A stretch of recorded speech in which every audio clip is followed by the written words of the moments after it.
Morning students आओ ਅੱਜ ਅਸੀਂ 10ਵੀਂ ਜਮਾਤ ਦਾ HTML ਦਾ ਪਾਠ ਕਰਾਂਗੇ। ਸੋ ਆਓ ਜਾਣੀਏ ਅਸੀਂ HTML ਬਾਰੇ। ਬੱਚੋ ਇਸ ਤੋਂ ਪਹਿਲਾਂ ਕਿ ਅਸੀਂ ਜਾਣੀਏ ਕਿ HTML ਕੀ ਹੈ, ਸਾਨੂੰ ਇਹ ਜਾਣਨਾ ਬਹੁਤ ਜ਼ਰੂਰੀ ਹੈ ਕਿ HTML ਕਿੱਥੇ-ਕਿੱਥੇ ਯੂਜ਼ ਕੀਤਾ ਜਾਂਦਾ ਹੈ ਜਾਂ ਇਸਤੇਮਾਲ ਕੀਤਾ ਜਾਂਦਾ ਹੈ। ਬੱਚੋ ਤੁਸੀਂ ਅੱਜ ਇੰਟਰਨੈਟ ਤੇ ਕੰਮ ਕਰਦੇ ਹੋ, इंटरनेट पे चाहे तुसी फेसबुक वरत रहे हो, चाहे कोई भी शॉपिंग साइट वरत रहे हो, या कोई मूवीज़ की साइट है, बैंकिंग की साइट है, कोई भी साइट जी इंटरनेट पर वरतते हाँ वो सारी साइट्स जी है वो HTML द्वारा ही बनाई जांदियां हैं। HTML एक डिज़ाइनिंग लैंग्वेज है। हुण अगला प्रश्न उठता है कि HTML जी डिज़ाइनिंग लैंग्वेज है वो प्रोग्रामिंग लैंग्वेज नालों किवें फर्क है। देखो बच्चों, प्रोग्रामिंग लैंग्वेज तो डिज़ाइनिंग लैंग्वेज से बहुत बड़ा अंतर यह है कि जी डिज़ाइनिंग लैंग्वेज है उसनूं तुसी सिर्फ अपने पेज नूं डिज़ाइन करने लई या एक ढांचा तैयार करने लई वैब पेज का वरतते हो, जबकि एक प्रोग्रामिंग लैंग्वेज वो हुंदी है जिस द्वारा तुसी एक्शनस करवा सकते हो। उदाहरण लई तुसी एक बैंक की वैबसाइट ते जा रहे हो, बैंक की वैबसाइट ते जो तुसी जाने हो उस वैबसाइट उत्ते तुसी एक स्ट्रक्चर देखते हो, तुहानूं अपना नाम एंटर करना पैंदा है, तुहानूं अपना अकाउंट नंबर एंटर करना पैंदा है, तुहानूं अपनी कुछ होर जानकारियां भी एंटर करनियां पैंदियां, पर उस तो बाद लास्ट एक उत्ते बटन लग्या हुंदा है सबमिट। अगर वो बटन उत्ते असीं क्लिक करिए तो कुछ काम नहीं होए तो उहदा कोई सानूं फायदा नहीं होएगा।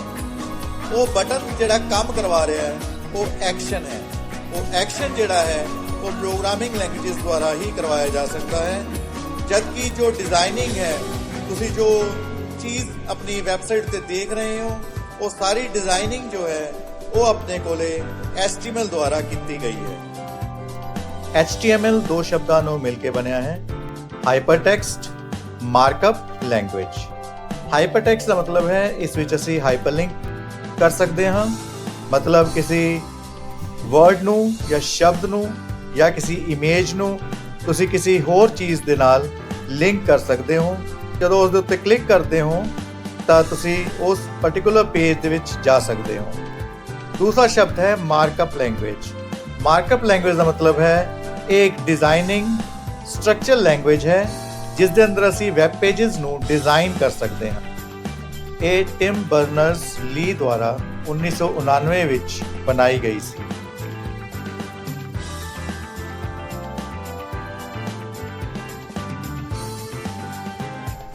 आओ HTML बारे कुछ होर जानकारी हासिल करिए। 1960 ਦੇ ਵਿੱਚ ਇੱਕ ਲੈਂਗੁਏਜ ਆਈ ਜਿਸ ਦਾ ਨਾਮ ਸੀ GML ਜਨਰਲ ਮਾਰਕਅਪ ਲੈਂਗੁਏਜ, ਅਤੇ 1980 ਦੇ ਸ਼ੁਰੂਆਤ ਵਿੱਚ ਇੱਕ ਹੋਰ ਇਸ ਤੋਂ ਰਿਫਾਈਨਡ ਲੈਂਗੁਏਜ ਤਿਆਰ ਕੀਤੀ ਗਈ SGML ਸਟੈਂਡਰਡ ਜਨਰਲਾਈਜ਼ਡ ਮਾਰਕਅਪ ਲੈਂਗੁਏਜ। ਬੱਚੋ ਇਹ ਦੋਨੋਂ ਲੈਂਗੁਏजेस ਦਾ ਕੰਮ ਸਰਕਾਰੀ ਅਤੇ ਕਾਨੂੰਨ ਦੇ ਅਤੇ ਉਦਯੋਗ ਨਾਲ ਜੁੜੇ ਜਿਹੜੇ ਵੱਡੇ ਡਾਕੂਮੈਂਟਸ ਹੈ ਉਹਨਾਂ ਨੂੰ ਸਾਂਭਣ ਦਾ ਅਤੇ ਤਿਆਰ ਕਰਨ ਦਾ ਕੰਮ ਕੀਤਾ ਜਾਂਦਾ ਸੀ। ਪਰ ਟਿਮ ਬਰਨਰ-ਲੀ ਨੇ CERN ਲੈਬੋਰਟਰੀ ਦੇ ਅੰਦਰ ਇਸ ਲੈਂਗੁਏਜ ਨੂੰ ਹੋਰ ਰਿਫਾਈਨ ਕਰਕੇ ਇੰਟਰਨੈਟ ਆਧਾਰਿਤ ਹਾਈਪਰਟੈਕਸਟ ਮਾਰਕਅਪ ਲੈਂਗੁਏਜ ਨੂੰ ਪ੍ਰਸਤੁਤ ਕੀਤਾ ਅਤੇ ਡਿਜ਼ਾਈਨ ਕੀਤਾ। HTML ਇੱਕ ਟੈਗ ਆਧਾਰਿਤ ਭਾਸ਼ਾ ਹੈ। ਇਸ ਵਿੱਚ ਜੋ ਵੀ ਅਸੀਂ ਕਮਾਂਡ ਦੇਣੀ ਹੈ ਉਹ ਅਸੀਂ ਟੈਗਸ ਵਿੱਚ ਲਿਖਾਂਗੇ। ਟੈਗ ਕੀ ਹੁੰਦੇ ਹਨ? ਜੋ ਚੀਜ਼ ਜੋ ਕਮਾਂਡ ਅਸੀਂ ਐਂਗੂਲਰ ਬ੍ਰੈਕਟਾਂ ਵਿੱਚ ਦਿੰਦੇ ਹਾਂ ਟੈਗ ਕਿਹਾ ਜਾਂਦਾ ਹੈ। HTML ਭਾਸ਼ਾ ਜੋ ਹੈ ਉਹ ਕੇਸ ਸੈਂਸਿਟਿਵ ਭਾਸ਼ਾ ਨਹੀਂ ਹੈ, मतलब इस दे अंदर तुसीं वड्डे या छोटे अखरां दी वरतों कर सकते हो। HTML सानूं वैब पेज दे स्ट्रक्चर बारे दसदी है। स्ट्रक्चर की हुंदा है वैब पेज दा? वैब पेज नूं बेसिक तौर ते देखिए तो दो भागां 'च वंडिया जांदा है, हैड अते बॉडी। हैड भाग जिहड़ा है वो जरूरी सूचना रखता है जिवें कि टाइटल देना वैब पेज उत्ते या कुछ तुसीं प्रोग्राम उहदे द्वारा या स्क्रिप्ट उसके द्वारा या कास्केडिंग स्टाइल शीट उसके द्वारा पा सकते हो। बॉडी टैग जो है या बॉडी वाला हिस्सा जो है वो भाग है ਜਿੱਥੇ ਤੁਸੀਂ ਵੈਬ ਪੇਜ ਦੇ ਅੰਦਰ ਜੋ ਚੀਜ਼ ਦਿਖਾਣੀ ਹੈ ਉਸ ਨੂੰ ਸਟੋਰ ਕਰੋਗੇ। ਬੋਡੀ ਭਾਗ ਵਿੱਚ ਹੁਣ ਅੱਗੇ ਹੋਰ ਹਿੱਸੇ ਆਉਂਦੇ ਹਨ, ਜਿਵੇਂ ਕਿ ਪੈਰਾਗ੍ਰਾਫ, ਹੈਡਿੰਗ ਜਾਂ ਕਿਸੇ ਟੈਕਸਟ ਨੂੰ ਤੁਸੀਂ ਫਾਰਮੈਟ ਕਰਨਾ ਹੈ, ਉਸ ਲਈ ਬੋਲਡ, ਇਟੈਲਿਕ, ਅੰਡਰਲਾਈਨ ਵਰਗੇ ਟੈਗਸ ਜਾਂ ਮਾਰਕਿਊ ਟੈਗਸ, ਇਹ ਸਭ ਉਸ ਦੇ ਸਟਰਕਚਰ ਨੂੰ ਦੱਸਦੇ ਹਨ। HTML ਟੈਗ ਨੂੰ ਲਿਖਣ ਲਈ ਅਸੀਂ ਕਿਸੇ ਵੀ ਸੌਫਟਵੇਅਰ ਨੂੰ ਵਰਤ ਸਕਦੇ ਹਾਂ, ਜਿਵੇਂ ਕਿ ਡ੍ਰੀਮਵੀਵਰ, ਨੋਟਪੈਡ++, ਨੋਟਪੈਡ, ਜੋ ਆਮ ਸਾਡੇ ਕੰਪਿਊਟਰਾਂ ਵਿੱਚ ਪਹਿਲਾਂ ਤੋਂ ਹੀ ਇੰਸਟਾਲ ਹੋ ਕੇ ਆਉਂਦਾ ਹੈ, ਜੋ ਕਿ ਵਿੰਡੋ ਦਾ ਭਾਗ ਹੈ, ਅਤੇ ਹੋਰ ਵੀ ਕਈ ਸੌਫਟਵੇਅਰਸ ਬਾਜ਼ਾਰ ਦੇ ਵਿੱਚ ਉਪਲਬਧ ਹਨ। ਪਰ ਅਸੀਂ ਆਪਣੇ ਜਮਾਤ ਵਿੱਚ ਪੜ੍ਹਨ ਲਈ ਸਿਰਫ ਨੋਟਪੈਡ ਦੀ ਹੀ ਵਰਤੋਂ ਕਰਾਂਗੇ ਹੁਣੇ। HTML ਭਾਸ਼ਾ ਜੋ ਹੈ ਬਹੁਤ ਹੀ ਲਚਕਦਾਰ ਭਾਸ਼ਾ ਹੈ, ਇੰਟਰੈਕਟਿਵ ਭਾਸ਼ਾ ਹੈ, ਅਤੇ ਇਸ ਨੂੰ ਵਰਤ ਕੇ ਅਸੀਂ ਆਸਾਨੀ ਨਾਲ ਵੈਬ ਪੇਜਿਸ ਬਣਾ ਸਕਦੇ ਹਾਂ। ਜਦੋਂ ਤੁਸੀਂ ਆਪਣਾ HTML ਪ੍ਰੋਗਰਾਮ ਬਣਾ ਲੈਂਦੇ ਹੋ ਨੋਟਪੈਡ ਦੇ ਵਿੱਚ, ਤਾਂ ਉਸ ਨੂੰ ਸੇਵ ਕਰਨ ਲਈ .html ਦੀ ਐਕਸਟੈਂਸ਼ਨ ਦੀ ਵਰਤੋਂ ਕਰੋਗੇ, ਅਤੇ ਜਦੋਂ ਇਹ ਪ੍ਰੋਗਰਾਮ ਸਾਡਾ ਬਣ ਗਿਆ, ਵੈਬ ਪੇਜ ਤਿਆਰ ਹੋ ਗਿਆ, ਇਸ ਨੂੰ ਖੋਲ੍ਹਣ ਲਈ ਅਸੀਂ ਵੈਬ ਬਰਾਊਜ਼ਰ ਦੀ ਮਦਦ ਨਾਲ ਇਸ ਨੂੰ ਦੇਖਾਂਗੇ। ਵੈਬ ਬਰਾਊਜ਼ਰ ਬੱਚਿਓ ਤੁਹਾਡੇ ਕੋਲੇ ਕੰਪਿਊਟਰ 'ਚ ਕੋਈ ਵੀ ਹੋ ਸਕਦਾ ਹੈ। ਇੰਟਰਨੈਟ ਐਕਸਪਲੋਰਰ, ਨੈਟਸਕੇਪ ਨੈਵੀਗੇਟਰ, ਕ੍ਰੋਮ, ਕੋਈ ਵੀ ਤੁਸੀਂ ਵੈਬ ਬਰਾਊਜ਼ਰ ਦੀ ਵਰਤੋਂ ਕਰ ਸਕਦੇ ਹੋ। ਬੱਚੋ ਇਹ ਸਧਾਰਨ ਇੱਕ ਪ੍ਰੋਗਰਾਮ ਹੈ HTML ਦਾ, ਜੋ ਅਸੀਂ ਨੋਟਪੈਡ 'ਚ ਬਣਾਇਆ ਹੈ। ਇਸ ਦੇ ਤੁਸੀਂ ਹੈਡ ਦੀ ਵਰਤੋਂ ਕੀਤੀ ਹੈ, ਜਿਸ 'ਚ ਇੱਕ ਟਾਈਟਲ ਲਗਾਇਆ ਹੈ, ਮਾਈ ਫਸਟ ਪੇਜ, ਅਤੇ ਬੋਡੀ 'ਚ ਸਿੰਪਲ ਟੈਕਸਟ ਲਿਖਿਆ ਹੈ। ਉਸ ਬੋਡੀ ਨੂੰ ਬੰਦ ਕਰਕੇ HTML ਨੂੰ ਬੰਦ ਕਰ ਦੇਣਾ ਹੈ। ਉਸ ਤੋਂ ਬਾਅਦ ਆਪਣੇ ਕੋਲ ਇਸ ਫਾਈਲ ਨੂੰ ਸੇਵ ਕਰ ਦੇਣਾ ਹੈ। ਫਾਈਲ ਦੇ ਵਿੱਚ ਜਾ ਕੇ ਸੇਵ ਐਜ਼ 'ਚ ਉਸ ਤੋਂ ਬਾਅਦ ਉਸ ਨੂੰ ਇੱਕ ਨਾਮ ਦੇ ਦੋਗੇ first.html, ਅਤੇ ਨੋਟਪੈਡ ਨੂੰ ਬੰਦ ਕਰਕੇ ਬਾਹਰ ਆ ਜਾਓਗੇ। ਉਸ ਤੋਂ ਬਾਅਦ ਤੁਸੀਂ ਆਪਣਾ ਵੈਬ ਬਰਾਊਜ਼ਰ ਜੋ ਵੀ ਤੁਹਾਡੇ ਕੋਲੇ ਸਿਸਟਮ ਦੇ ਅੰਦਰ ਹੈ, ਚਾਹੇ ਉਹ ਇੰਟਰਨੈਟ ਐਕਸਪਲੋਰਰ ਹੈ, ਚਾਹੇ ਕ੍ਰੋਮ ਹੈ, ਉਹਦੇ ਅੰਦਰ ਜਾਓਗੇ, ਫਾਈਲ 'ਚ ਜਾਓਗੇ, ਓਪਨ 'ਚ, ਤਾਂ ਉਹਦੇ ਅੰਦਰ ਫਾਈਲ ਸਿਲੈਕਟ ਕਰ ਲਓਗੇ first.html, ਤਾਂ ਤੁਹਾਡੀ ਆਊਟਪੁੱਟ ਜੋ ਹੈ ਉਹ ਤੁਹਾਨੂੰ ਦਿਖਾਈ ਦੇਵੇਗੀ। HTML ਟੈਗ ਤੋਂ ਦਸਤਾਵੇਜ਼ ਸ਼ੁਰੂ ਕੀਤਾ ਗਿਆ ਹੈ, ਅਤੇ HTML ਟੈਗ ਦੇ ਨਾਲ ਹੀ ਬੰਦ ਕੀਤਾ ਜਾਵੇਗਾ। ਇਹ ਵੈਬ ਬਰਾਊਜ਼ਰ ਨੂੰ ਸੂਚਿਤ ਕਰਦਾ ਹੈ ਕਿ ਕਿੱਥੇ ਵੈਬ ਪੇਜ ਸ਼ੁਰੂ ਹੋਵੇਗਾ ਅਤੇ ਇਹ ਕਿੱਥੇ ਖਤਮ ਹੋਵੇਗਾ। ਜੇ ਕਮਾਂਡ ਨੂੰ ਟੈਗ ਵਿੱਚ ਪਰਿਭਾਸ਼ਿਤ ਨਹੀਂ ਕੀਤਾ ਜਾਂਦਾ, ਤਾਂ ਟੈਗ ਵੈਬ ਬਰਾਊਜ਼ਰ ਵਿੱਚ ਟੈਕਸਟ ਦੇ ਰੂਪ ਵਿੱਚ ਲੈਂਦਾ ਹੈ। ਹੈਡ ਟੈਗ ਬਹੁਤ ਹੀ ਮਹੱਤਵਪੂਰਨ ਟੈਗ ਹੈ। ਇਹ ਡਾਕੂਮੈਂਟ ਦੇ ਟਾਈਟਲ ਨੂੰ ਹੈਡ ਟੈਗ ਵਿੱਚ ਲਿਖਣ ਦੇ ਕੰਮ ਆਉਂਦਾ ਹੈ। ਇਹ ਹਮੇਸ਼ਾ ਪੇਅਰ ਦੇ ਅੰਦਰ ਮੌਜੂਦ ਹੁੰਦਾ ਹੈ, ਇਸ ਲਈ ਇਹਨੂੰ ਕੰਟੇਨਰ ਟੈਗ ਕਿਹਾ ਜਾਂਦਾ ਹੈ। ਮਤਲਬ ਇਹ ਹੈਡ ਨਾਲ ਸ਼ੁਰੂ ਹੁੰਦਾ ਹੈ ਅਤੇ ਹੈਡ ਟੈਗ ਨਾਲ ਹੀ ਇਹਦਾ ਅੰਤ ਹੁੰਦਾ ਹੈ। ਇਸ ਟੈਗ ਦੇ ਵਿੱਚ ਹਮੇਸ਼ਾ ਉਹ ਜਾਣਕਾਰੀ ਹੁੰਦੀ ਹੈ ਜੋ ਵੈਬ ਪੇਜ ਲਈ ਸਰਚ ਇੰਜਨਸ ਵਿੱਚ ਵਰਤੀ ਜਾਏਗੀ, ਜਾਂ ਸਕ੍ਰਿਪਟ ਵਰਤੀ ਜਾਂਦੀ ਹੈ, ਜਾਂ ਕੁਝ ਹੋਰ ਜਾਣਕਾਰੀ ਜਿਹੜੀ ਤੁਸੀਂ ਚਾਹੁੰਦੇ ਹੋ ਕਿ ਉਹ ਪਹਿਲਾਂ ਹੀ ਆਪਣੇ ਵੈਬ ਪੇਜ ਵਿੱਚ ਡਾਊਨਲੋਡ ਹੋ ਜਾਵੇ, ਉਸ ਟਾਈਪ ਦੀ ਜਾਣਕਾਰੀ ਨੂੰ ਹੈਡ ਟੈਗ ਵਿੱਚ ਰੱਖਿਆ ਜਾਂਦਾ ਹੈ। ਹੈਡ ਟੈਗ ਹਮੇਸ਼ਾ HTML ਹੈਡ ਵਿੱਚ ਲਿਖਿਆ ਜਾਂਦਾ ਹੈ। ਹੈਡ ਬੋਡੀ ਤੋਂ ਪਹਿਲਾਂ ਆਉਂਦਾ ਹੈ। ਇਸ ਵਿੱਚ ਆਪਣਾ ਕੋਈ ਟੈਕਸਟ ਨਹੀਂ ਹੁੰਦਾ। ਟੈਗ ਨੂੰ ਹੈਡ ਟੈਗ ਵਿੱਚ ਲਿਖਿਆ ਜਾਂਦਾ ਹੈ। ਟਾਈਟਲ ਦੇ ਵਿੱਚ ਵੈਬ ਪੇਜ ਦਾ ਟਾਈਟਲ ਦਿੱਤਾ ਜਾਂਦਾ ਹੈ, ਜੋ ਤੁਹਾਡੇ ਵੈਬ ਬਰਾਊਜ਼ਰ ਦੇ ਟਾਈਟਲ ਬਾਰ ਵਿੱਚ ਦਿਖਾਈ ਦੇਵੇਗਾ। ਟਾਈਟਲ ਹਮੇਸ਼ਾ ਐਨਕਲੋਜ਼ ਕੀਤਾ ਜਾਂਦਾ ਹੈ ਟਾਈਟਲ ਟੈਗ ਦੇ ਵਿੱਚ, ਮਤਲਬ ਇਹ ਪੇਅਰ ਟੈਗ ਹੈ ਅਤੇ ਇਸ ਨੂੰ ਟਾਈਟਲ ਨਾਲ ਸ਼ੁਰੂ ਕੀਤਾ ਜਾਂਦਾ ਹੈ ਅਤੇ ਟਾਈਟਲ ਨਾਲ ਹੀ ਇਸ ਦਾ ਅੰਤ ਹੁੰਦਾ ਹੈ। HTML ਦਾ ਬਹੁਤ ਹੀ ਮਹੱਤਵਪੂਰਨ ਟੈਗ ਹੈ। ਬੋਡੀ ਟੈਗ ਵਿੱਚ ਅਸਲ ਜਾਣਕਾਰੀ ਹੁੰਦੀ ਹੈ ਜੋ ਅਸੀਂ ਵੈਬ ਬਰਾਊਜ਼ਰ ਦੇ ਅੰਦਰ ਦਿਖਾਣੀ ਹੁੰਦੀ ਹੈ। ਜਦੋਂ ਸਾਡਾ ਵੈਬ ਪੇਜ ਬਰਾਊਜ਼ਰ ਦੇ ਅੰਦਰ ਲੋਡ ਹੁੰਦਾ ਹੈ, ਤਾਂ ਜੋ ਕੁਝ ਵੀ ਅਸੀਂ ਬੋਡੀ ਟੈਗ ਦੇ ਅੰਦਰ ਲਿਖਿਆ ਹੁੰਦਾ ਹੈ ਟੈਗਸ ਦੇ ਅੰਦਰ, ਉਹ ਸਭ ਜਾਣਕਾਰੀ ਸਾਨੂੰ ਵੈਬ ਬਰਾਊਜ਼ਰ ਦਿਖਾਉਂਦਾ ਹੈ। ਇਸ ਦੇ ਅੰਦਰ ਅਸੀਂ ਕੁਝ ਐਲੀਮੈਂਟਸ ਜਾਂ ਕੰਟੈਂਟਸ ਰੱਖ ਸਕਦੇ ਹਾਂ ਜੋ ਕਿ ਤਾਲੁਕ ਰੱਖਦੇ ਹਨ ਟੈਕਸਟ ਨਾਲ, ਇਮੇਜਿਸ ਨਾਲ, ਆਡੀਓਜ਼ ਨਾਲ, ਵੀਡੀਓਜ਼ ਨਾਲ, ਜਾਂ ਹੋਰ ਦੂਸਰੇ। ਇਹ ਜਿਹੜੇ ਬੋਡੀ ਟੈਗ ਹੈ ਇਹ ਇੱਕ ਪੇਅਰ ਟੈਗ ਹੈ ਜਾਂ ਇਹ ਕੰਟੇਨਰ ਟੈਗ ਹੈ ਜੋ ਕਿ ਬੋਡੀ ਤੋਂ ਸ਼ੁਰੂ ਹੁੰਦਾ ਹੈ ਅਤੇ ਬੋਡੀ ਨਾਲ ਖਤਮ ਹੁੰਦਾ ਹੈ। ਬੋਡੀ ਟੈਗ ਹਮੇਸ਼ਾ ਹੈਡ ਟੈਗ ਤੋਂ ਬਾਅਦ ਹੀ ਦਿਖਾਇਆ ਜਾਂਦਾ ਹੈ। ਕੁਝ ਹੋਰ ਐਟਰੀਬਿਊਟਸ ਵੀ ਵਰਤ ਸਕਦੇ ਹਾਂ ਜਿੰਦੇ ਦੁਆਰਾ ਅਸੀਂ ਜਿਹੜੀ ਡਾਕੂਮੈਂਟ ਦੀ ਬੋਡੀ ਹੈ ਉਹਨੂੰ ਹੋਰ ਡਿਜ਼ਾਈਨ ਕਰ ਸਕਦੇ ਹਾਂ, ਸੋਹਣਾ ਬਣਾ ਸਕਦੇ ਹਾਂ, ਜਿਵੇਂ ਕਿ ਬੈਕਗ੍ਰਾਉਂਡ ਕਲਰ ਦੇ ਦੁਆਰਾ, ਟੈਕਸਟ ਕਲਰ, ਫੌਂਟ ਸਾਈਜ਼। ਇਹ ਕੁਝ ਐਟਰੀਬਿਊਟਸ ਹੈ ਜੋ ਅਸੀਂ ਬੋਡੀ ਟੈਗ ਦੇ ਵਿੱਚ ਵਰਤ ਸਕਦੇ ਹਾਂ। ਦੋ ਤਰ੍ਹਾਂ ਦੇ ਹੁੰਦੇ ਹਨ, ਕੰਟੇਨਰ ਟੈਗ ਅਤੇ ਐਮਟੀ ਟੈਗ। ਜੋੜਿਆਂ ਦੇ ਰੂਪ ਵਿੱਚ ਲਿਖੇ ਜਾਂਦੇ ਹਨ। ਓਪਨਿੰਗ ਅਤੇ ਕਲੋਜ਼ਿੰਗ ਚਿੰਨ੍ਹਾਂ ਵਿੱਚ ਕੰਟੈਂਟਸ ਹੁੰਦੇ ਹਨ। ਇਸ ਨੂੰ ਪੇਅਰ ਟੈਗਸ ਵੀ ਕਿਹਾ ਜਾਂਦਾ ਹੈ। ਇਸ ਵਿੱਚ ਹਰ ਟੈਗ ਖੋਲ੍ਹਿਆ ਤੇ ਬੰਦ ਕੀਤਾ ਜਾਂਦਾ ਹੈ, ਜਿਵੇਂ ਕਿ ਬੋਲਡ ਬੀ ਤੋਂ ਸ਼ੁਰੂ ਹੁੰਦਾ ਹੈ ਅਤੇ ਸਲੈਸ਼ ਬੀ ਨਾਲ ਇਹਨੂੰ ਕਲੋਜ਼ ਕੀਤਾ ਜਾਂਦਾ ਹੈ। ਇਸੇ ਤਰੀਕੇ ਨਾਲ ਅੰਡਰਲਾਈਨ ਯੂ ਨਾਲ ਲਿਖਿਆ ਜਾਂਦਾ ਹੈ ਅਤੇ ਸਲੈਸ਼ ਯੂ ਨਾਲ ਇਸ ਨੂੰ ਕਲੋਜ਼ ਕੀਤਾ ਜਾਂਦਾ ਹੈ।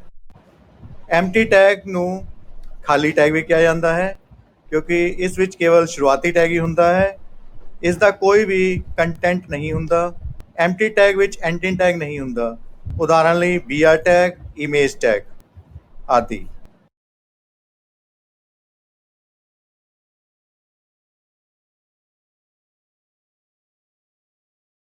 ਆਓ ਕੁਝ ਬੇਸਿਕ ਟੈਗਸ ਬਾਰੇ ਜਾਣੀਏ। ਬੋਲਡ ਟੈਗ ਬੀ ਨਾਲ ਸ਼ੁਰੂ ਹੁੰਦਾ ਹੈ ਅਤੇ ਸਲੈਸ਼ ਬੀ ਨਾਲ ਇਹਨੂੰ ਸਮਾਪਤ ਕੀਤਾ ਜਾਂਦਾ ਹੈ। ਇਹ ਟੈਕਸਟ ਨੂੰ ਬੋਲਡ ਕਰਨ ਲਈ ਵਰਤਿਆ ਜਾਂਦਾ ਹੈ। ਆਈ ਟੈਗ ਇਟੈਲਿਕ ਟੈਗ ਹੈ, ਜਿਸ ਨੂੰ ਵਰਤ ਕੇ ਅਸੀਂ ਕਿਸੇ ਵੀ ਟੈਕਸਟ ਨੂੰ ਇਟੈਲਿਸਾਈਜ਼ ਕਰ ਸਕਦੇ ਹਾਂ। ਯੂ ਟੈਗ ਅੰਡਰਲਾਈਨ ਟੈਕਸਟ ਨੂੰ ਕਰਨ ਲਈ ਵਰਤਿਆ ਜਾਂਦਾ ਹੈ ਅਤੇ SUP ਸੁਪਰਸਕ੍ਰਿਪਟ ਲਿਖਣ ਲਈ ਵਰਤਿਆ ਜਾਂਦਾ ਹੈ, ਜਿਵੇਂ 10 ਦੀ ਪਾਵਰ 2। ਇਸੇ ਤਰੀਕੇ ਨਾਲ ਸਬਸਕ੍ਰਿਪਟ ਟੈਗ ਹੈ SUB, ਜਿਸ ਦੇ ਨਾਲ ਅਸੀਂ ਕਿਸੇ ਵੀ ਟੈਕਸਟ ਨੂੰ ਸਬਸਕ੍ਰਿਪਟ ਕਰਕੇ ਲਿਖ ਸਕਦੇ ਹਾਂ। ਸਟ੍ਰਾਈਕ ਟੈਗ ਹੈ, ਇਸ ਨੂੰ ਵਰਤ ਕੇ ਅਸੀਂ ਕਿਸੇ ਵੀ ਟੈਕਸਟ ਦੇ ਵਿੱਚੋਂ ਸਟ੍ਰਾਈਕ ਕਰ ਸਕਦੇ ਹਾਂ। ਅਤੇ ਕੁਝ ਹੋਰ ਵੀ ਟੈਗਸ ਹਨ ਜਿਨ੍ਹਾਂ ਨੂੰ ਵਰਤ ਕੇ ਤੁਸੀਂ ਆਪਣੇ ਕੰਮ ਨੂੰ ਬਹੁਤ ਆਸਾਨੀ ਨਾਲ ਪੂਰਾ ਕਰ ਸਕਦੇ ਹੋ। ਅਗਲੀ ਚੀਜ਼ ਹੈ ਕਿ ਕੁਝ ਟੈਗਸ ਇਹੋ ਜਿਹੇ ਹਨ ਜਿਨ੍ਹਾਂ ਅੰਦਰ ਤੁਸੀਂ ਐਟਰੀਬਿਊਟਸ ਵਰਤ ਸਕਦੇ ਹੋ। ਐਟਰੀਬਿਊਟਸ ਕੀ ਹੈ? ਇੱਕ ਟੈਗ ਦੇ ਗੁਣ ਸ਼ੁਰੂਆਤੀ ਟੈਗ ਵਿੱਚ ਦਰਸਾਏ ਜਾਂਦੇ ਹਨ ਜੋ ਟੈਗ ਦੀਆਂ ਵਿਸ਼ੇਸ਼ਤਾਵਾਂ ਨੂੰ ਦਰਸਾਉਂਦੇ ਹਨ। ਜਿਵੇਂ ਉਦਾਹਰਨ ਵਜੋਂ ਲਈਏ ਬੋਡੀ ਟੈਗ। ਬੋਡੀ ਟੈਗ ਦੇ ਅੰਦਰ ਅਸੀਂ ਅਗਰ ਬੈਕਗਰਾਊਂਡ ਦਾ ਰੰਗ ਬਦਲਣਾ ਹੋਏ ਤਾਂ BG ਕਲਰ ਐਟਰੀਬਿਊਟ ਹੈ। ਫੌਂਟ ਦਾ ਜਾਂ ਟੈਕਸਟ ਦਾ ਕਲਰ ਚੇਂਜ ਕਰਨਾ ਚਾਹੁੰਦੇ ਹੋ ਤਾਂ ਟੈਕਸਟ ਐਟਰੀਬਿਊਟ ਹੈ। ਬੈਕਗਰਾਊਂਡ 'ਚ ਫੋਟੋ ਲਗਾਉਣੀ ਹੋਏ ਜਾਂ ਕਿਸੇ ਪਿਕਚਰ ਨੂੰ ਉੱਥੇ ਬੈਕਗਰਾਊਂਡ 'ਚ ਲਗਾਉਣਾ ਹੋਏ ਤਾਂ ਉਹਦੇ ਵਾਸਤੇ ਬੈਕਗਰਾਊਂਡ ਟੈਗ ਹੈ। ਇਸ ਤਰੀਕੇ ਨਾਲ ਕਈ ਐਟਰੀਬਿਊਟਸ ਹੁੰਦੇ ਹਨ ਜੋ ਅਸੀਂ ਵਰਤ ਕੇ ਆਪਣੇ ਡਾਕੂਮੈਂਟ ਨੂੰ ਵੈਬ ਪੇਜ ਉੱਪਰ ਹੋਰ ਜ਼ਿਆਦਾ ਸੋਹਣਾ ਬਣਾ ਸਕਦੇ ਹਾਂ। ਬੱਚੋ, ਬੈਕਗਰਾਊਂਡ ਤਾਂ BG ਕਲਰ ਐਟਰੀਬਿਊਟ ਜੋ ਕਿ ਬੋਡੀ ਟੈਗ ਦਾ ਹੈ ਉਸ ਵਿੱਚ ਕੁਝ ਫਰਕ ਹੈ। ਔਰ ਅੰਤਰ ਇਹ ਹੈ ਕਿ ਜਿਹੜਾ ਬੋਡੀ ਟੈਗ ਹੈ ਉਸ ਅੰਦਰ ਜਦੋਂ ਅਸੀਂ ਬੈਕਗਰਾਊਂਡ ਨੂੰ ਵਰਤਦੇ ਹਾਂ ਤਾਂ ਉਸ ਦੇ ਅੰਦਰ ਤੁਹਾਨੂੰ ਇੱਕ ਇਮੇਜ ਦਾ ਜਾਂ ਕਿਸੇ ਪਿਕਚਰ ਦਾ URL ਦੇਣਾ ਪੈਂਦਾ ਹੈ, ਪਾਥ ਦੇਣਾ ਪੈਂਦਾ ਹੈ, ਜਿਸ ਨਾਲ ਤੁਸੀਂ ਉਸ ਪਿਕਚਰ ਨੂੰ ਆਪਣੇ ਵੈਬ ਪੇਜ ਦੇ ਬੈਕਗਰਾਊਂਡ 'ਚ ਲਗਾ ਸਕਦੇ ਹੋ। ਜਦੋਂ ਕਿ ਜੋ BG ਕਲਰ ਐਟਰੀਬਿਊਟ ਹੈ, ਜਿਸ ਦਾ ਮਤਲਬ ਹੈ ਬੈਕਗਰਾਊਂਡ ਕਲਰ, ਇਸ ਐਟਰੀਬਿਊਟ ਨੂੰ ਵਰਤ ਕੇ ਬੋਡੀ ਟੈਗ ਦੇ ਅੰਦਰ ਤੁਸੀਂ ਵੈਬ ਪੇਜ ਦੇ ਬੈਕਗਰਾਊਂਡ 'ਚ ਕੋਈ ਵੀ ਕਲਰ ਸੈੱਟ ਕਰ ਸਕਦੇ ਹੋ। ਗੱਲ ਇਹ ਵੀ ਹੈ ਕਿ ਟੈਗ ਤੇ ਐਟਰੀਬਿਊਟ 'ਚ ਫਰਕ ਕੀ ਹੁੰਦਾ ਹੈ। ਟੈਗ ਬੱਚੋ ਕਮਾਂਡਸ ਹਨ, ਹਦਾਇਤਾਂ ਹਨ ਜੋ HTML ਡਾਕੂਮੈਂਟ ਨੂੰ ਦਿੱਤੀ ਜਾਂਦੀਆਂ ਹਨ ਕਿ ਅਸੀਂ ਕੀ ਕੰਮ ਕਰਵਾਉਣਾ ਚਾਹੁੰਦੇ ਹਾਂ। ਅਤੇ ਐਟਰੀਬਿਊਟਸ ਉਹ ਹੁੰਦੇ ਹਨ ਜਿਨ੍ਹਾਂ ਦੇ ਦੁਆਰਾ ਇੱਕ ਪਾਰਟਿਕੂਲਰ ਕਮਾਂਡ ਨੂੰ ਤੁਸੀਂ ਅੱਗੇ ਹੋਰ ਹਦਾਇਤਾਂ ਜਾਂ ਕੁਝ ਹੋਰ ਪੈਰਾਮੀਟਰਸ ਪਾਸ ਕਰ ਸਕਦੇ ਹੋ ਤਾਂ ਕਿ ਉਹ ਟੈਗ ਜੋ ਹੈ ਉਹ ਵਿਸ਼ੇਸ਼ ਕੰਮਾਂ ਨੂੰ ਪੂਰਾ ਕਰ ਸਕੇ। ਉਦਾਹਰਨ ਤੁਹਾਨੂੰ ਦਿੱਤਾ ਹੈ ਬੋਡੀ ਦਾ, ਜਿਸ ਵਿੱਚ ਐਟਰੀਬਿਊਟਸ ਹਨ BG ਕਲਰ, ਬੈਕਗਰਾਊਂਡ, ਟੈਕਸਟ, A-ਲਿੰਕ, V-ਲਿੰਕ ਆਦਿ। ਫੌਂਟ ਟੈਗ ਇੱਕ ਕੰਟੇਨਰ ਟੈਗ ਹੈ। ਫੌਂਟ ਟੈਗ ਦੀ ਵਰਤੋਂ ਟੈਕਸਟ ਦੇ ਸਟਾਈਲ ਨੂੰ, ਆਕਾਰ ਨੂੰ ਅਤੇ ਰੰਗ ਨੂੰ ਬਦਲਣ ਲਈ ਕੀਤੀ ਜਾਂਦੀ ਹੈ। ਆਓ ਇਸ ਦਾ ਉਦਾਹਰਨ ਦੇਖੀਏ। ਹੈਡਿੰਗ ਟੈਗ ਦੀ ਵਰਤੋਂ ਕਰਕੇ ਅਸੀਂ ਆਪਣੇ ਵੈਬ ਪੇਜ ਦੇ ਵਿੱਚ ਹੈਡਿੰਗਸ ਲਗਾ ਸਕਦੇ ਹਾਂ। ਹੈਡਿੰਗ ਟੈਗ ਜਿਹੜਾ ਹੁੰਦਾ ਹੈ ਉਹ H1 ਟੈਗ ਤੋਂ ਲੈ ਕੇ, ਜੋ ਕਿ ਸਭ ਤੋਂ ਵੱਡੀ ਹੈਡਿੰਗ ਲਗਾਉਣ ਵਾਸਤੇ ਵਰਤਿਆ ਜਾਂਦਾ ਹੈ, H6 ਤੱਕ ਇਹ ਹੈਡਿੰਗਸ ਯੂਜ਼ ਕਰ ਸਕਦੇ ਹਾਂ। ਜਿਸ ਤਰੀਕੇ ਦੀ ਸਾਡੀ ਰਿਕੁਆਇਰਮੈਂਟ ਹੁੰਦੀ ਹੈ ਉਸ ਤਰੀਕੇ ਦੀ ਹੈਡਿੰਗ ਯੂਜ਼ ਕੀਤੀ ਜਾ ਸਕਦੀ। ਵੈਬ ਪੇਜ ਦੇ ਵਿੱਚ ਪੈਰਾਗ੍ਰਾਫ ਲਗਾਉਣ ਲਈ ਪੈਰਾਗ੍ਰਾਫ ਟੈਗ P ਟੈਗ ਵਰਤਿਆ ਜਾਂਦਾ ਹੈ। ਪੈਰਾਗ੍ਰਾਫ ਦੇ ਕੁਝ ਐਟਰੀਬਿਊਟਸ ਹਨ ਜਿਵੇਂ ਕਿ ਅਲਾਈਨਮੈਂਟ, ਲੈਫਟ, ਰਾਈਟ, ਸੈਂਟਰ ਜਾਂ ਜਸਟੀਫਾਈ ਅਸੀਂ ਕਰ ਸਕਦੇ ਹਾਂ। ਪੈਰਾਗ੍ਰਾਫ ਟੈਗ ਵਰਤਣ ਤੇ ਬਰਾਊਜ਼ਰ ਦੁਆਰਾ ਪੈਰਾਗ੍ਰਾਫ ਤੋਂ ਪਹਿਲਾਂ ਅਤੇ ਬਾਅਦ ਵਿੱਚ ਇੱਕ ਖਾਲੀ ਲਾਈਨ ਇਨਸਰਟ ਕਰ ਦਿੱਤੀ ਜਾਂਦੀ ਹੈ। ਬ੍ਰੇਕ ਟੈਗ ਨੂੰ ਨਵੀਂ ਲਾਈਨ ਤੋਂ ਟੈਕਸਟ ਨੂੰ ਆਰੰਭ ਕਰਨ ਲਈ ਵਰਤਿਆ ਜਾਂਦਾ ਹੈ। ਪੈਰਾਗ੍ਰਾਫ ਟੈਗ ਦੀ ਵਾਂਗ ਇਹ ਪੈਰਾਗ੍ਰਾਫ ਤੋਂ ਪਹਿਲਾਂ ਜਾਂ ਬਾਅਦ 'ਚ ਕੋਈ ਖਾਲੀ ਥਾਂ ਨਹੀਂ ਛੱਡਦਾ। BR ਟੈਗ ਦੀ ਵਰਤੋਂ ਕਰਦੇ ਹੋਏ ਟੈਕਸਟ ਨਵੀਂ ਲਾਈਨ ਤੇ ਚਲਾ ਜਾਂਦਾ ਹੈ। ਇਹ ਇੱਕ ਐਮਟੀ ਟੈਗ ਹੈ। ਇਸ ਦਾ ਮਤਲਬ ਇਸ ਨੂੰ ਕਲੋਜ਼ਿੰਗ ਟੈਗ ਦੇ ਨਾਲ ਬੰਦ ਕਰਨ ਦੀ ਲੋੜ ਨਹੀਂ ਹੁੰਦੀ। HR ਟੈਗ ਦੀ ਵਰਤੋਂ ਵੈਬ ਪੇਜ ਵਿੱਚ ਲਾਈਨ ਖਿੱਚਣ ਲਈ ਕੀਤੀ ਜਾਂਦੀ ਹੈ। ਇਸ ਦੇ ਐਟਰੀਬਿਊਟਸ ਹਨ ਸਾਈਜ਼, ਜਿਸ ਦੇ ਨਾਲ ਲਾਈਨ ਦਾ ਸਾਈਜ਼ ਸੈੱਟ ਕੀਤਾ ਜਾ ਸਕਦਾ ਹੈ। ਵਿਡਥ, ਇਹ ਲਾਈਨ ਦੀ ਲੰਬਾਈ ਸੈੱਟ ਕਰਦੀ ਹੈ। ਅਲਾਈਨਮੈਂਟ, ਲਾਈਨ ਦੀ ਅਲਾਈਨਮੈਂਟ ਸੈੱਟ ਕਰਨ ਲਈ ਵਰਤਿਆ ਜਾ ਸਕਦਾ ਹੈ। Left, right, centre. Colour attribute ਹੈ, ਜਿਸ ਦੇ ਰਾਹੀਂ ਲਾਈਨ ਦਾ ਕਲਰ ਬਦਲਿਆ ਜਾ ਸਕਦਾ ਹੈ। ਲਿਸਟਾਂ, ਵੈਬ ਤੋਂ ਸੂਚਨਾ ਪ੍ਰਾਪਤ ਕਰਦੇ ਹੋਏ ਯੂਜ਼ਰ ਵੈਬਸਾਈਟ ਤੋਂ ਕੇਵਲ ਲੋੜੀਂਦੀ ਜਾਣਕਾਰੀ ਨੂੰ ਪੜ੍ਹਨਾ ਪਸੰਦ ਕਰਦੇ ਹਨ। ਇਸ ਲਈ ਲਿਸਟ ਕੁਝ ਲਾਈਨਾਂ ਦੇ ਰੂਪ ਵਿੱਚ ਮਹੱਤਵਪੂਰਨ ਜਾਣਕਾਰੀ ਨੂੰ ਪਰਿਭਾਸ਼ਿਤ ਕਰਨ ਲਈ ਬਹੁਤ ਮਹੱਤਵਪੂਰਨ ਭੂਮਿਕਾ ਅਦਾ ਕਰਦੀਆਂ ਹਨ। ਲਿਸਟਾਂ ਸਾਡੇ ਕੋਲੇ 3 ਤਰੀਕੇ ਦੀਆਂ ਹੋ ਸਕਦੀਆਂ ਹਨ। ਆਰਡਰਡ ਲਿਸਟ, ਜਿਸ ਨੂੰ ਨੰਬਰਡ ਲਿਸਟ ਵੀ ਕਿਹਾ ਜਾਂਦਾ ਹੈ। ਅਨਆਰਡਰਡ ਲਿਸਟ ਜਾਂ ਬੁਲੇਟਡ ਲਿਸਟ। ਤੀਸਰੀ ਜਿਹੜੀ ਹੈ ਉਹ ਹੈ ਡੈਫੀਨੇਸ਼ਨ ਲਿਸਟ। ਆਰਡਰਡ ਲਿਸਟ, ਇਸ ਨੂੰ ਨੰਬਰਡ ਲਿਸਟ ਦੇ ਤੌਰ ਤੇ ਵੀ ਜਾਣਿਆ ਜਾਂਦਾ ਹੈ। ਇਹ ਇੱਕ ਵਿਸ਼ੇਸ਼ ਜਾਂ ਲੜੀਵਾਰ ਕ੍ਰਮ ਵਿੱਚ ਇੱਕ ਸੂਚੀ ਨੂੰ ਪਰਿਭਾਸ਼ਿਤ ਕਰਨ ਲਈ ਵਰਤੀ ਜਾ ਸਕਦੀ ਹੈ। ਇਸ ਦੇ ਅੰਦਰ ਇੱਕ ਕੰਟੇਨਰ ਟੈਗ ਹੈ ਅਤੇ ਆਰਡਰਡ ਲਿਸਟ ਨੂੰ ਵਰਤਣ ਲਈ ਬੁਨਿਆਦੀ ਟੈਗ ਜੋ ਹੈ ਉਹ ਹੈ OL ਅਤੇ ਇਸ ਦਾ ਅੰਤ ਵੀ /OL ਟੈਗ ਨਾਲ ਬੰਦ ਕੀਤਾ ਜਾਂਦਾ ਹੈ। ਹਰੇਕ ਆਈਟਮ ਨੂੰ LI ਲਿਸਟ ਆਈਟਮ ਟੈਗ ਦੇ ਨਾਲ ਮਾਰਕ ਕੀਤਾ ਜਾਂਦਾ ਹੈ। OL ਟੈਗ ਦੇ ਕੁਝ ਐਟਰੀਬਿਊਟਸ ਹਨ ਜੋ ਕਿ ਟਾਈਪ ਦੇ ਨਾਲ ਦਿਖਾਏ ਜਾਂਦੇ ਹਨ। ਜਿਵੇਂ ਕਿ ਟਾਈਪ ਪਹਿਲੀ ਜੋ ਹੈ ਉਹ ਹੈ 1, ਅਗਰ 1 2 3 4 ਗਿਣਤੀ ਦੇ ਰੂਪ 'ਚ ਦਿਖਾਣਾ ਹੈ। ਅਗਰ ਰੋਮਨ ਗਿਣਤੀ ਦਿਖਾਣੀ ਹੈ ਤਾਂ ਤੁਸੀਂ ਕੈਪੀਟਲ I ਜਾਂ ਛੋਟੇ ਅੱਖਰਾਂ 'ਚ I ਪਾ ਸਕਦੇ ਹੋ। ਅਗਰ ABC ਦੇ ਰੂਪ ਵਿੱਚ ਦਿਖਾਣਾ ਹੈ ਸੂਚਨਾ ਨੂੰ ਤਾਂ ਕੈਪੀਟਲ A ਜਾਂ ਸਮਾਲ a ਦੀ ਵਰਤੋਂ ਕੀਤੀ ਜਾ ਸਕਦੀ ਹੈ। ਦੂਸਰਾ ਐਟਰੀਬਿਊਟ ਜੋ ਹੈ ਉਹ ਹੈ ਸਟਾਰਟ।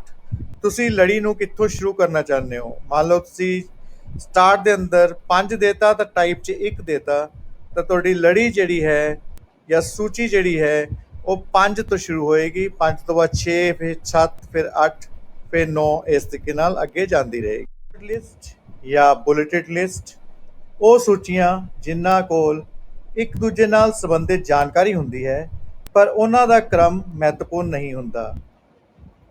ਕਿਸੇ ਵੀ ਸੰਖਿਆ ਨੂੰ ਉੱਪਰ ਜਾਂ ਨੀਚੇ ਕਰਨ ਨਾਲ ਲਿਸਟ ਦੇ ਵਿੱਚ ਕੋਈ ਫਰਕ ਨਹੀਂ ਪੈਂਦਾ। ਅਨਆਰਡਰਡ ਲਿਸਟ ਨੂੰ ਸ਼ੁਰੂ ਕਰਨ ਲਈ UL ਟੈਗ ਦੀ ਵਰਤੋਂ ਕੀਤੀ ਜਾਂਦੀ ਹੈ ਅਤੇ ਇਹ ਇੱਕ ਕੰਟੇਨਰ ਟੈਗ ਹੈ, ਮਤਲਬ /UL ਟੈਗ ਨਾਲ ਇਹਨੂੰ ਅੰਤ ਕੀਤਾ ਜਾਂਦਾ ਹੈ। ਇਸ ਦੇ ਕੁਝ ਐਟਰੀਬਿਊਟਸ ਹਨ ਜੋ ਕਿ ਟਾਈਪ ਦੇ ਨਾਲ ਦਿੱਤੇ ਜਾ ਸਕਦੇ ਹਨ, ਜਿਵੇਂ ਕਿ ਡਿਸਕ, ਸਰਕਲ ਜਾਂ ਸਕੁਏਅਰ। ਡੈਫੀਨੇਸ਼ਨ ਲਿਸਟ ਦੀ ਵਰਤੋਂ ਆਮ ਤੌਰ ਤੇ ਵੱਖ-ਵੱਖ ਸ਼ਬਦਾਂ ਦੀ ਪਰਿਭਾਸ਼ਾ ਤੇ ਉਹਨਾਂ ਦੇ ਅਰਥਾਂ ਨੂੰ ਸ਼ਾਮਿਲ ਕਰਨ ਲਈ ਕੀਤਾ ਜਾਂਦਾ ਹੈ। ਇਹ DL ਟੈਗ ਨਾਲ ਸ਼ੁਰੂ ਹੁੰਦਾ ਹੈ ਤੇ /DL ਨਾਲ ਅੰਤ ਕੀਤਾ ਜਾਂਦਾ ਹੈ ਅਤੇ ਜਿਹੜਾ ਤੁਸੀਂ ਸ਼ਬਦ ਵਰਤਣਾ ਹੈ ਉਹਦੇ ਲਈ ਤੁਸੀਂ ਇੱਥੇ ਵਰਤੋਗੇ DT ਅਤੇ ਜਿਹੜਾ ਉਹਦਾ ਸ਼ਬਦ ਦਾ ਅਰਥ ਲਿਖਣਾ ਹੈ ਜਾਂ ਡੈਫੀਨੇਸ਼ਨ ਲਿਖਣੀ ਹੈ ਉਹ ਲਿਖੋਗੇ DD ਦੇ ਦੁਆਰਾ, ਡੈਫੀਨੇਸ਼ਨ ਡਿਸਕ੍ਰਿਪਸ਼ਨ ਦੇ ਦੁਆਰਾ। ਇਮੇਜ ਟੈਗ ਇੱਕ ਬਹੁਤ ਹੀ ਮਹੱਤਵਪੂਰਨ ਟੈਗ ਹੈ। ਇਸ ਦੇ ਦੁਆਰਾ ਤੁਸੀਂ ਆਪਣੇ ਵੈਬ ਡਾਕੂਮੈਂਟ ਦੇ ਅੰਦਰ ਜਾਂ ਵੈਬ ਪੇਜ 'ਚ ਕੋਈ ਵੀ ਇਮੇਜ ਜਾਂ ਪਿਕਚਰ ਲਗਾ ਸਕਦੇ ਹੋ। ਇਸ ਦੇ ਕੁਝ ਐਟਰੀਬਿਊਟਸ ਹੁੰਦੇ ਹਨ। ਪਹਿਲਾ ਐਟਰੀਬਿਊਟ ਹੈ SRC ਸੋਰਸ। ਇਹ ਤੁਹਾਨੂੰ ਦੇਣਾ ਪਏਗਾ ਇੱਥੇ URL ਆਪਣੀ ਇਮੇਜ ਦਾ। ਇਮੇਜ ਤੁਹਾਡੇ ਕੋਲ ਕਿਸੇ ਵੀ ਟਾਈਪ ਦੀ ਹੋ ਸਕਦੀ ਹੈ, JPG, GIF। ਦੂਸਰਾ ਐਟਰੀਬਿਊਟ ਜੋ ਹੈ ਉਹ ਹੈ ALT ਉਹ ਹੁੰਦਾ ਹੈ ਜਦੋਂ ਤੁਸੀਂ ਆਪਣੀ ਪਿਕਚਰ ਉੱਤੇ ਆਪਣੇ ਮਾਊਸ ਨੂੰ ਲੈ ਕੇ ਆਉਂਦੇ ਹੋ ਤਾਂ ਉਹ ਤੁਹਾਨੂੰ ਕੈਪਸ਼ਨ ਦਿਖਾਏਗਾ ਉਸ ਇਮੇਜ ਦਾ ਨਾਮ ਜਾਂ ਉਸ ਦੇ ਬਾਰੇ ਜਾਣਕਾਰੀ। ਉਸ ਤੋਂ ਬਾਅਦ ਆਉਂਦਾ ਹੈ ਵਿਡਥ ਤਾਂ ਹਾਈਟ। ਇਹ ਆਪਣੀ ਇਮੇਜ ਦੀ ਹਾਈਟ ਤਾਂ ਵਿਡਥ ਨੂੰ ਸੈੱਟ ਕਰਨ ਲਈ ਵਰਤਿਆ ਜਾ ਸਕਦਾ ਹੈ। HTML ਟੇਬਲ ਸਾਨੂੰ ਸਾਡੀ ਜਾਣਕਾਰੀ ਨੂੰ ਟੈਬੂਲਰ ਫਾਰਮ ਦੇ ਵਿੱਚ ਯਾਨੀ ਕਾਲਮ ਅਤੇ ਰੋ ਵਿੱਚ ਡਾਟਾ ਨੂੰ ਪ੍ਰਦਰਸ਼ਿਤ ਕਰਨ ਦੇ ਵਿੱਚ ਸਹਾਇਤਾ ਕਰਦਾ ਹੈ।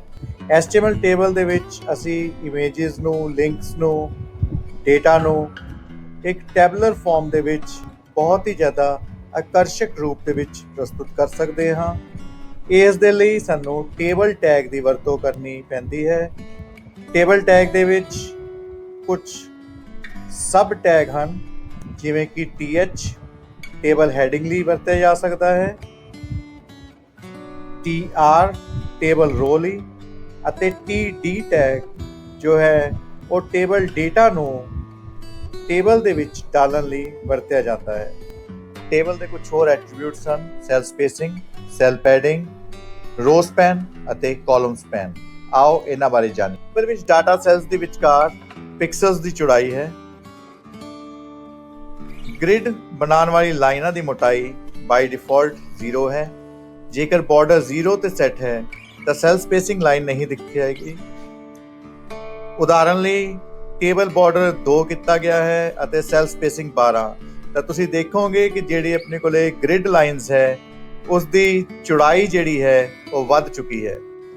ਸੈੱਲ ਦੇ ਬਾਰਡਰ ਅਤੇ ਟੈਕਸਟ ਜੋ ਕੰਟੈਂਟ ਵਿਚਾਲੇ ਲਿਖਿਆ ਹੋਇਆ ਹੈ ਸੈੱਲ ਦੇ, ਉਸ ਦੇ ਅੰਦਰ ਸਪੇਸ ਨੂੰ ਸੈੱਲ ਪੈਡਿੰਗ ਕਿਹਾ ਜਾਂਦਾ ਹੈ। ਅਗਰ ਤੁਸੀਂ ਇਹ ਸਪੇਸ ਨੂੰ ਵਧਾਉਣਾ ਹੋਏ ਤਾਂ ਉਦਾਹਰਨ ਦੀ ਤਰ੍ਹਾਂ ਅਸੀਂ ਆਪਣੇ ਐਟਰੀਬਿਊਟਸ ਨੂੰ ਵਰਤ ਕੇ ਸੈੱਲ ਪੈਡਿੰਗ ਉਸ ਸਪੇਸ ਨੂੰ ਵਧਾ ਸਕਦੇ ਹਾਂ।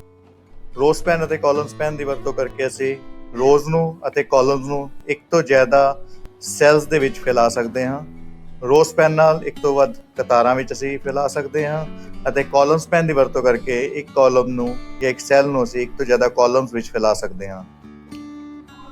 ਬੈਕਗਰਾਉਂਡ ਰਾਹੀਂ ਅਸੀਂ ਟੇਬਲ ਦੇ ਬੈਕਗਰਾਉਂਡ 'ਚ ਇਮੇਜ ਲਗਾ ਸਕਦੇ ਹਾਂ। BG ਕਲਰ ਰਾਹੀਂ ਬੈਕਗਰਾਉਂਡ ਦਾ ਰੰਗ ਬਦਲਿਆ ਜਾ ਸਕਦਾ ਹੈ ਅਤੇ ਬਾਰਡਰ ਕਲਰ ਰਾਹੀਂ ਟੇਬਲ ਦੇ ਬਾਰਡਰ ਦਾ ਰੰਗ ਬਦਲਿਆ ਜਾ ਸਕਦਾ ਹੈ। ਮੈਂ ਉਮੀਦ ਕਰਦਾ ਹਾਂ ਤੁਹਾਨੂੰ HTML ਦਾ ਪਹਿਲਾ ਭਾਗ ਸਮਝ 'ਚ ਆਇਆ ਹੋਵੇਗਾ। ਅਗਰ ਤੁਹਾਨੂੰ ਇਹ ਵੀਡੀਓ ਪਸੰਦ ਆਈ ਹੈ ਤਾਂ ਤੁਸੀਂ ਇਸ ਵੀਡੀਓ ਨੂੰ ਸ਼ੇਅਰ ਅਤੇ ਲਾਈਕ ਕਰ ਸਕਦੇ ਹੋ।